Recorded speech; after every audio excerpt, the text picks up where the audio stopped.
নমস্কাৰ। মুখ্যমন্ত্ৰী হিমন্ত বিশ্ব শৰ্মাই সমগ্ৰ অসমবাসীৰ লগতে আদিবাসী চাহ জনগোষ্ঠীকে টুপিয়েই নহয় ডাঙৰ জাপি পিন্ধালে। মুখ্যমন্ত্ৰীয়ে ইমানেই ডাঙৰ মিছা কথা কৈ ইমান বৃহৎ আদিবাসী চাহ জনগোষ্ঠীক টুপি দিলে, যি অনুষ্ঠানত দেশৰ ফেকু প্ৰধানমন্ত্ৰী উপস্থিত আছিল।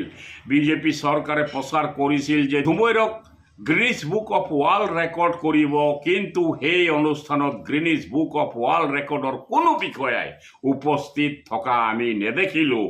ৰাজভঁৰালৰ টকা আৰু টেক্স পেয়াৰৰ 30 কোটিৰো অধিক টকা ব্যয় কৰিলে, কিন্তু সকলো ফুটুকাৰ ফেনত পৰিণত কৰিলে। এই মিছলীয়া বিজেপি চৰকাৰক আমি আগতেও দেখিছোঁ। 351 টকা হাজিৰা কৰিম, চাহ শ্ৰমিকক মাটিৰ পট্টা দিম, বিজেপি চৰকাৰ হ'লে 100 দিনত জনজাতিকৰণ কৰিম আৰু বহুতো প্ৰতিশ্ৰুতি দিছিল। সেই সকলো আজি 10 বছৰৰ পাছতো পূৰণ নহ'ল। কিন্তু এই ফাঁকিবাজিৰ উত্তৰ 26ত ৰাইজে দিবই। দুখ লাগে, এই মিছা কথাৰ প্ৰচাৰ গদি মিডিয়াই নকৰে। প্ৰত্যেককে 25,000কে টকা দিব, কি হ'ল? 7 মাহ পাৰ হ'ল, কেতিয়াকে দিব? আচলতে বিজেপি দলটোৱেই হৈছে মিছাৰ ওপৰত প্ৰতিষ্ঠিত দল। আপুনি ভাবক, মন্ত্ৰী বিমল বৰাই বিজেপিৰ দুখ ঢাকিবলৈ মিথ্যাচাৰৰ আশ্ৰয় লৈছে, মিছা মাতিছে।